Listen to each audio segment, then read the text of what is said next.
ஆஷாட நவராத்திரிக்கு அம்மனை வழிபடும் போது என்ன மந்திரம் சொல்லணும்னு நிறைய பேர் கேட்டிருந்தீங்க. அம்மனோட மந்திரங்களை வந்துட்டு உங்களுக்கு எது தெரியுமோ அதை சொல்லலாம்.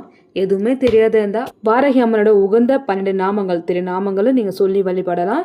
உங்களோட வேண்டுதல் எதுவாக இருந்தாலும் சரி, பிரச்சனையாகட்டும், திருமண தடையாகட்டும், என்ன வேணுமென்னாலும், ஆனால் நியாயமாக இருக்கணும்.